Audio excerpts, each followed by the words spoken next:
This is Ahval Online, meeting point of accurate news and free comment on the current affairs of Turkey. Welcome to our podcast series. Hello and welcome to Talking Turkey. I'm your host, Ahval editor David Lepeska, and with me today is a returning guest, Stephen A. Cook, prominent Turkey watcher and senior fellow for the Middle East and North Africa at the Council on Foreign Relations. Thanks so much for joining us, Stephen. It's great to be back, David. Before we get to Turkey in the news, I thought I might ask about your self-quarantining experience, which appears to have given you a new appreciation for your home and surroundings. You tweeted yesterday that for the first time in a decade, you were able to accept your decision to move out of the city and into the suburbs. I'm guessing that's because the inherent social distancing out there means you feel your family is more safe? Yeah, I mean, it's sad to say that these kinds of things occur to you. Both my wife and I, both of us grew up in the suburbs, but had been living in cities since we graduated from college. And I remember when we first moved into our home a little more than a decade ago, we looked at each other and we said, "Okay, as soon as the kids are off to college, we'll move back to an urban area." And I have to say, in looking at just pictures from New York City, from DC, from other places, it's just a lot easier to socially distant even in the close into Washington DC suburbs. I've done a lot of gardening in my backyard, and no one's within 6 feet of me other than my immediate family. So it gives a certain peace of mind when we know that the only defense against this right now is to remain physically apart from each other. And also just, the physical environment. Before we lived in suburban Maryland, we lived in New York City, and we lived in a large apartment building in Manhattan, and there were thousands of people there. Just the city-urban environments don't make it easy to physically distance yourself from others. And then think about, megalopolises like Istanbul or Cairo or Lagos and all these places around the world that have just huge populations. It's going to be a real challenge for people. So on my little island here in suburban Maryland, just north of the infamous Beltway, I was momentarily feeling a little bit better about at least from a personal perspective, my family situation. Right. I'm with a friend at a cabin in remote New Mexico, and I don't have to do any distancing because there's nobody to distance from, but I am starting to feel anxious about returning to civilization soon. It sounds like it's, fraught, being in any sort of building or tight neighborhood. Yeah. Right. I have friends who live in New York City who the buildings have put in place. No one other than residents are permitted in the building. So, there's the best that you can do kind of measures in these environments. I mean, one of the theories that Italy has experienced such a kind of unbelievable, mind-boggling upward trajectory in both infections as well as deaths is not only the older population, but the population density in Italy. That's an advantage that the United States has. We have a lot of space, and we're a lot of people that are spread out, unlike Milan or just in general Lombardy. Sure. I hear some twisting sound. Are you doing something with? No. There's some. Do you hear that? No. Oh shoot! I wonder what that is. Okay, maybe it'll go away. Okay, we are speaking on Monday, March 23rd. 12 days, I believe, since Turkey's first confirmed coronavirus case. As of yesterday, Turkey is at more than 1,200 confirmed cases and more than 30 deaths, with cases expected to spike with the arrival overnight of some 2 million rapid test kits from China. So after steering clear of the virus for weeks, Turkey now appears to be in the early stages of a mass outbreak. More than 300 people have been detained for corona-related social media posts, and the lira today, this morning, fell to an 18-month low of 6.6 to the dollar. In a piece for Foreign Policy last week, you pointed to widespread incompetence and complacency across the Middle East, arguing that the disdain leaders like President Erdogan have for their societies robs these countries of social cohesion and compounds crises like the coronavirus pandemic. You also pointed out that Erdogan, who in normal times seems to deliver a speech almost every day, suddenly fell silent when coronavirus appeared in Turkey. I guess then you would argue that Turkey's coronavirus outbreak was not inevitable, but largely the result of a sluggish response from the government? Well, what I would say is this: is coronavirus knows no boundaries. It knows no politics. It has affected liberal democracies, has affected authoritarian systems, the like. And there have been varying degrees of effectiveness of responses. What I was trying to get at was that my concern that countries in the Middle East were particularly acute, were vulnerable in ways that I think other countries may not be. The one is in the Middle East, you have a short supply of leaders who are honest brokers, who are willing to tell the truth, or willing to absorb the inevitable criticism from their opponents or a free media. And that also these very same leaders have spent years undermining, attacking, arresting, suppressing civil society, which can help absorb the blow of a pandemic like coronavirus and the associated illness, COVID-19. That puts countries at a disadvantage. And one of the things that you pointed out in your intro is that it now seems, you said something along the lines is that Turkey seems to have avoided it. I'm not entirely clear that Turkey had avoided it up until the trickle of cases that were being reported. What people inside Turkey tell me is that there was a significant increase in pneumonia-related cases earlier on, that the government has been trying to suppress diagnoses. That's not, to me, suggests that you've had an outbreak longer than the government is reporting. Now, the government has taken some, I think, good steps. They've shut down travel. They are enforcing a curfew for people who are over 65. Businesses are being asked to shut down. Bureaucracy is now working remote. Those are all good things, and those are the things that global public health officials have recommended. But I think that, like other countries, Turkey's been somewhat slow, and it does have these two problems. One, a leadership that wants to hear the best possible news, doesn't take well to criticism, and a civil society that has been capped. And I'm afraid it's going to be a big problem. As you point out, the numbers are now really starting to accelerate in Turkey and, in fact, all over the world. Erdogan's Justice and Development Party, or AKP, has been in power for nearly 18 years, and one of its most widely praised achievements is revolutionizing Turkey's healthcare system, which has included better emergency care, universal access, and significantly reduced child mortality. Yet now it appears to be falling short in the face of this pandemic. The Turkish Medical Association has warned that the number of cases is significantly higher than those announced by the health ministry. Turkish authorities have not revealed the locations of infections or deaths, and detained journalists who attempted to do so. Has the past fortnight revealed Turkey's much praised healthcare system to be a house of cards, or is it more about government mismanagement? Well, I don't think it's a house of cards. I think the AKP certainly deserves credit for expanding healthcare, declining infant mortality rates. Overall, the development of the country over the course of the last 2 decades has been good, and healthcare is certainly a bright spot.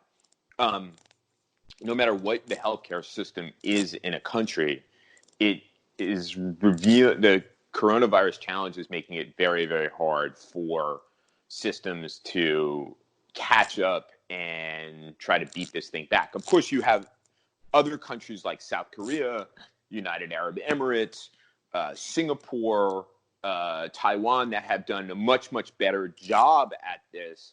But still, it remains a global challenge no matter what the model is.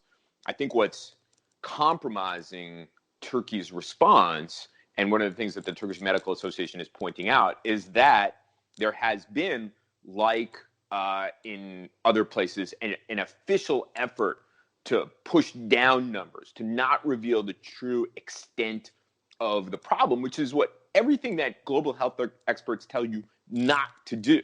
And then, again, the government revealing its hand, once again, by arresting journalists over reporting information about coronavirus and how it might affect Turkish society. I think this speaks to one of the themes that I tried to highlight in this foreign policy piece. I'll point out that there was a fair number of Turks who attacked me on social media for this. I suspect that had I been in Turkey, I would have been arrested for it. Yeah, a few days ago, you shared an article on Twitter about how Egypt censors were shifting into high gear over coronavirus coverage. As you say, those of us who've been reading the news in recent days have repeatedly been told that clear, accurate, and science-based information is crucial to keeping people informed and halting the spread of coronavirus. To what extent do you think the information that's coming out of Turkish official sources and government outlets has been manipulated and twisted? And do Turkish citizens trust their government and its mouthpieces today? It's really hard to tell whether Turkish citizens trust their government. If you're reading it from the outside, the health minister was lauded as a hero just a week ago by many people. But it seems clear. It seems clear as this crisis expands in Turkey, it's going to be harder and harder for health officials and for President Erdogan to maintain this facade that it has always been under control and it's going to be under control, and that Turkey somehow is uniquely set up in a way that it was going to avoid a global pandemic, which was something that you were actually hearing when the first case was revealed. I said, "Oh, this was." And this has been the knee-jerk reaction among other leaders, including President Trump, which is that this was something of outsiders. This was a function of people who had traveled to Turkey, and it was not something that is something that could have been prevented, et cetera. I don't think it could have been prevented. So this is an enormous test for governments, and I think that the fact that the Chinese are at least reporting that they haven't seen any new cases internally over 5 days is increasing the authoritarian temptation among governments. And I think people, to be honest with you, I think people are look at that and say, okay, we'll do that for our health. You notice that in Italy, the head of the Chinese Red Cross came and said, look, this sort of relaxed shutdown isn't going to work. You need to take drastic, draconian measures. And I think you're going to start seeing publics who want that. And that plays well in to the strengths of authoritarians who can lock their countries down with the use of force, essentially. Speaking of more drastic measures, many in Turkey have called for the release of thousands of prisoners who could face health risks in prison. The government has yet to take this step, but after speaking with scientific advisors, the health minister is expected to announce new precautionary measures at a press conference tonight. On Twitter, just before we started talking, I saw that you asked who would hold Turkey's leaders responsible if some of those politicians, journalists, and activists who have been unjustly placed in Turkey's prison started dying. So I guess that means you see that as a serious risk.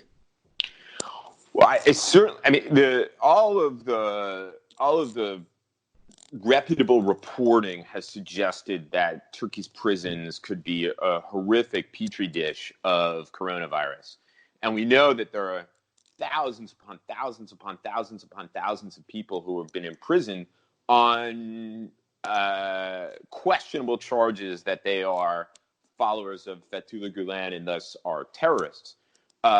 Some initial reporting was that, hardened criminals would be released, drug dealers, murderers, others would be released. But these people in prison on terrorism charges, including activists and so on and so forth, would not be released. That is, I think, a recipe for disaster. And people who in jail for purely political reasons, for thought crimes. Yeah, it's the large population of people in Turkish prisons who are there for political reasons is a major challenge for activists and those who are concerned about their well-being, because it looks like if the Turkish government does anything, it's going to leave them there. Mm-hmm.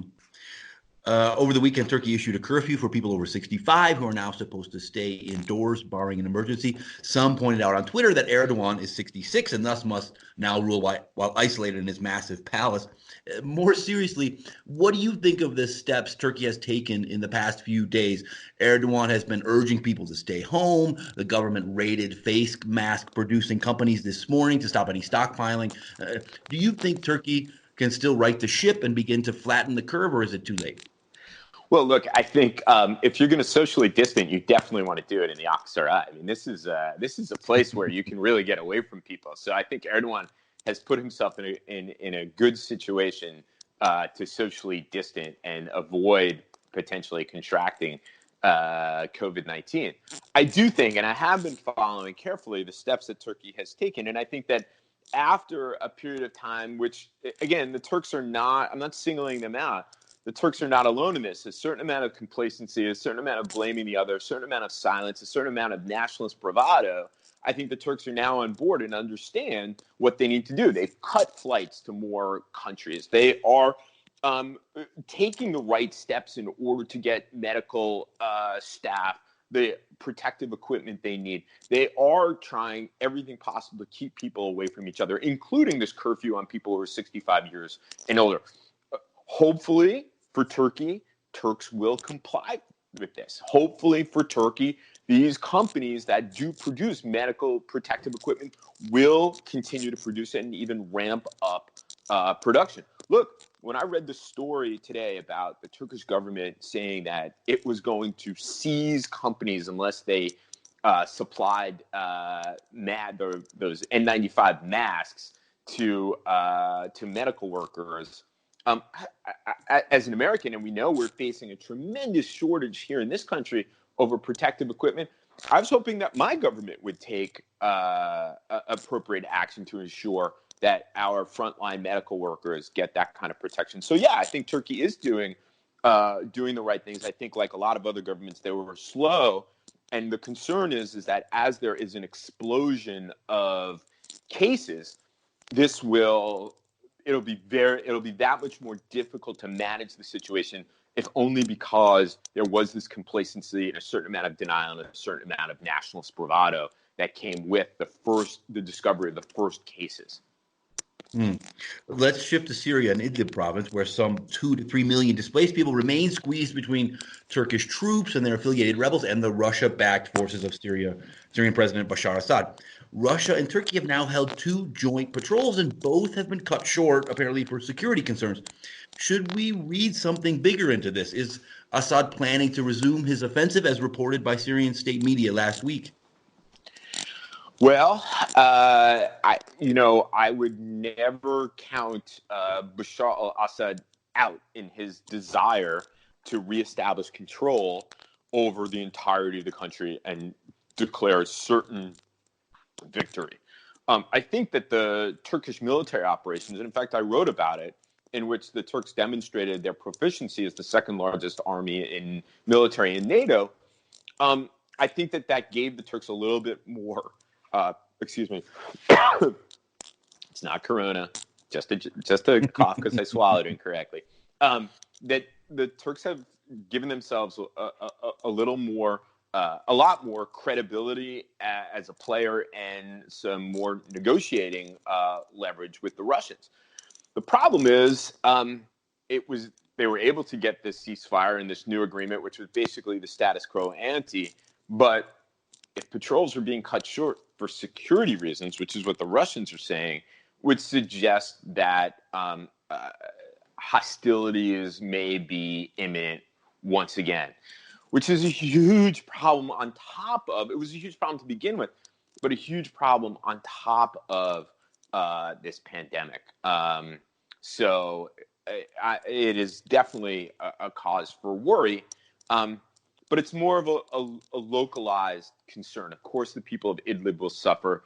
of course, this is something that none of the actors in this really cared that much about. Although I would say that, again, Turkey, which takes a lot of criticism, including from me, was able to do a lot of damage in a short period of time to Assad's forces, which gave a respite to, at least for a short period of time, from the perils of violence from the people in Idlib. Now they're confronting a whole host of other challenges.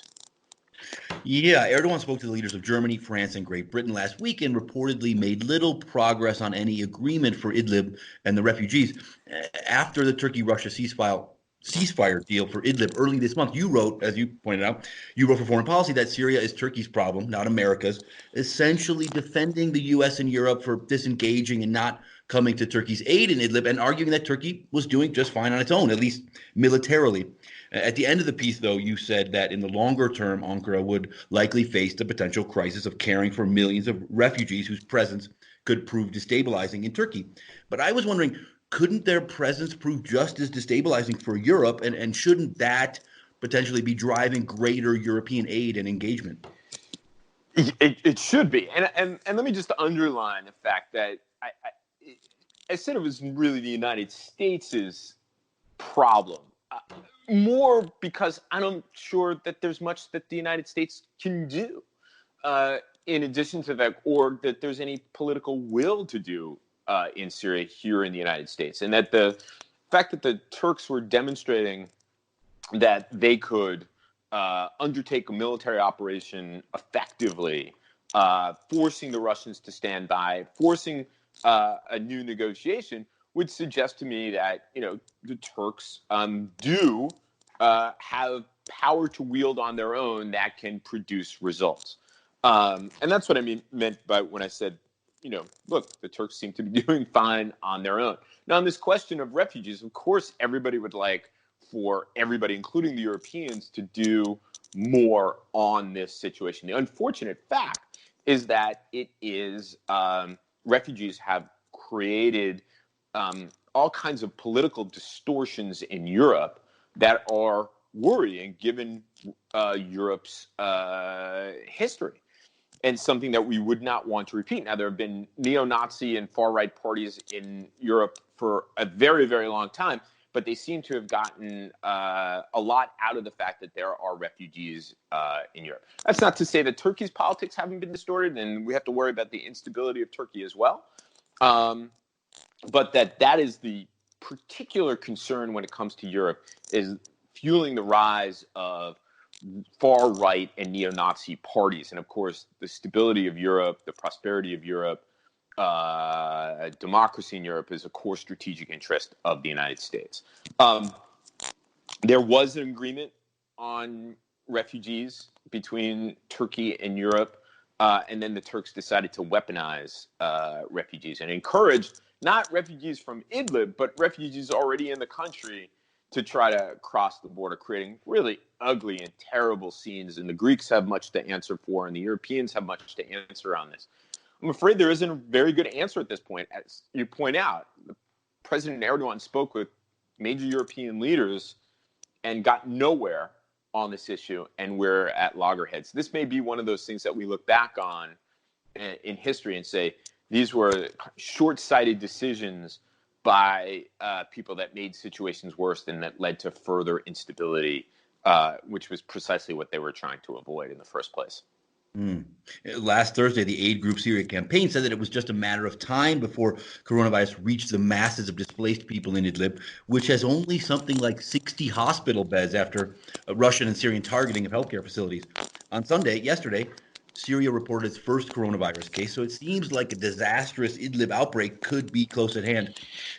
It sounds, though, like you think everybody is too busy right now with their own domestic crisis to step in and take some action on this. I have to say in response to this question is look out for my next foreign policy column, which is precisely on this. I'm not a doctor. I'm not a biodefense expert. I'm not a virologist. I'm not an infectious disease expert. I'm not a global public health expert. I basically have a number of ideas when it comes to the coronavirus pandemic, and one was the previous piece about just in general about governments and civil society and dealing with the pandemic. And then I've been watching this Idlib thing, and it seems to be like an outbreak there can increase the problems and challenges to Turkey, to Europe, to Iran, to Syria itself exponentially. It is going to be an issue that should deserve significant global attention that won't get it. Is there any way to change that? Is there any way to get it the attention it deserves, or is it just inevitable at this point? Well, I think an outbreak is probably inevitable. The question is which global leader or potential global leader is willing to step in and organize a global response to this. One of the things that's been upsetting about watching all of this unfold is that instead of the United States and China putting aside their differences, putting aside the sniping over where this virus came from and who was more incompetent than whom, you'd like to see the United States, China, South Korea, Japan, and others that have handled this relatively well to marshal global resources in order to fight this pandemic, whether it's in Lombardy or in Idlib. That would be the appropriate thing to do. And as you point out, the Chinese delivered millions of test kits to Turkey. That's a good thing. I think that would be a good thing if China did that in partnership with other major powers that have the capacity to do it. But of course, look, here in the United States, as you well know, we are floundering and foundering in our own response because of complacency, because of incompetence, and because of nationalist bravado. Finally, one last question on Turkish politics. An interesting coincidence. After months of delays, former deputy prime minister and AKP co-founder Ali Babacan finally launched his political party, the DEVA party, meaning Remedy. On the same day that Turkey announced its first coronavirus case. The party positions itself as West-friendly and an advocate of the rule of law and strong democracy. What's your view? Might Babacan be the cure for what's ailing Turkey? Is he the remedy? It's hard for me to imagine, and maybe that's my problem. Maybe I'm operating with not a good set of assumptions.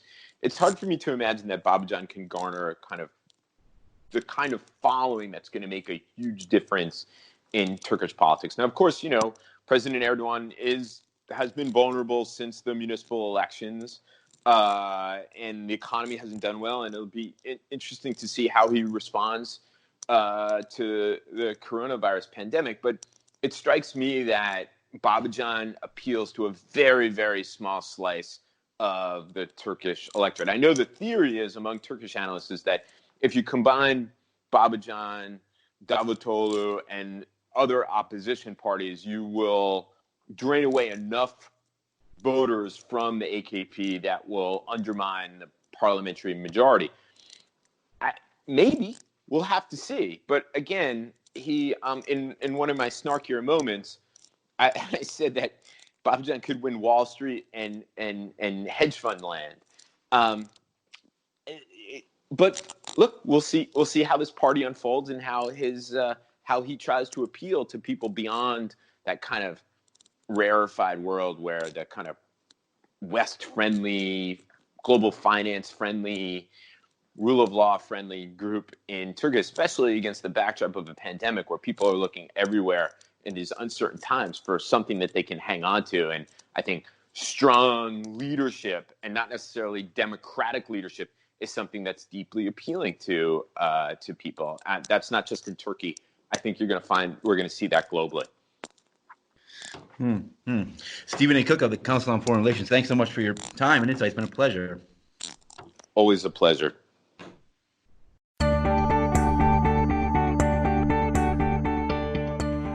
You can follow Ahval News Online podcast series through Apple Podcasts, Spotify, YouTube, Google Podcasts, SoundCloud, and Spreaker.